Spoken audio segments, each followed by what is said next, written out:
All right, Kelly, about a month away from the start of the women's lacrosse season. Let's go back to the fall. How did things go? Things went really well. We have a younger group, and we got to play a lot of people. We got to give a lot of people some opportunity. I think we learned a lot, and we're just in a really good place going into the spring. When you end the fall, how do you document how things went for you as you build up for the season to start here in about a month?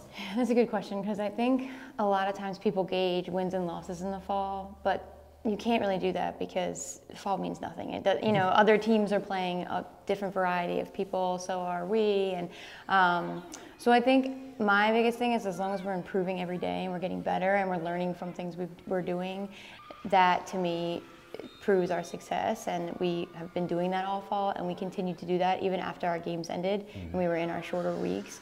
So, and that's really hard to do, because it's like you finish your competition and then you only get a couple hours with them, and then they're heading into Christmas break and Thanksgiving break. So for them to stay focused and to still be learning and getting better in that time, that's a huge bonus for us. And I don't think we've ever been as focused in that time as we were this year. Where did you think this team made the biggest strides during the fall?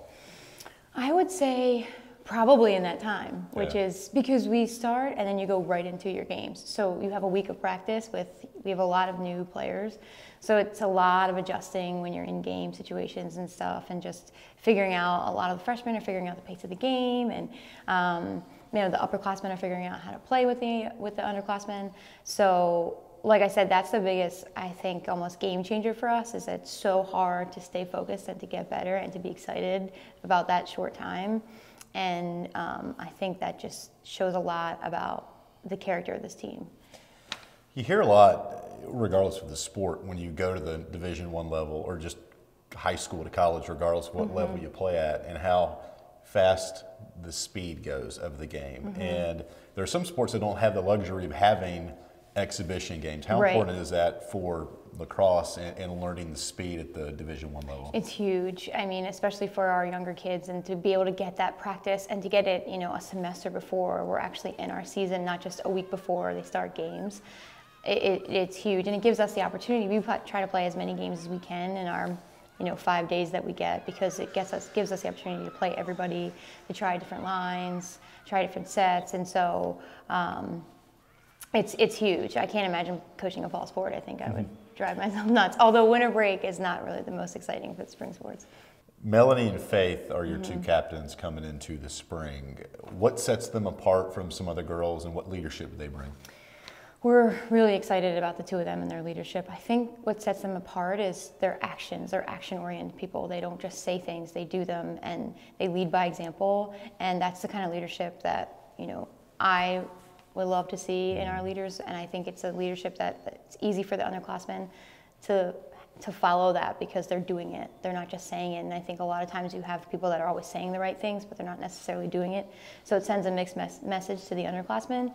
But their actions, and they're invested and they're bought in, and I'm just really excited for what they're going to do. You're taking a preseason trip down to South Carolina. Tell me about that. Why did you pick there to go, and what are you going to be doing?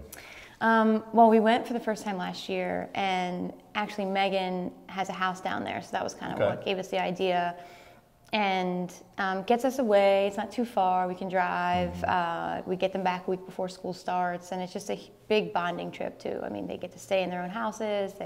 We get them bikes. It's just a little island that they get to just kind of own for the week. Yeah, it's just a really different and fun way to start the year, and it's something, especially just being a younger program, and we talk a lot about tradition, and we don't have a lot because we've been around a handful of years. So this is a trip that now we're hoping to do every year, and the girls look forward to, and it's exciting because they're like so pumped for January 9th, instead of like, oh, we're going to be outside practicing in 20-degree weather.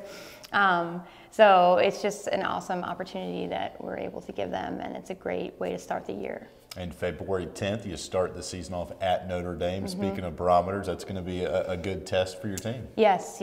And, I always say I'm a big believer in tough out of conference competition. And, I don't think there's any better way to start than playing Notre Dame at Notre Dame. And I'm all about experiences too. And I think just going up there and playing there will be an awesome experience for the girls. And then to get 2 games in when we're out there will be huge. We'll go to Butler after Notre Dame. So we're just ready to go. It's that time of the year that we're all just like, okay, let's get going. We're excited for it as well, Kelly.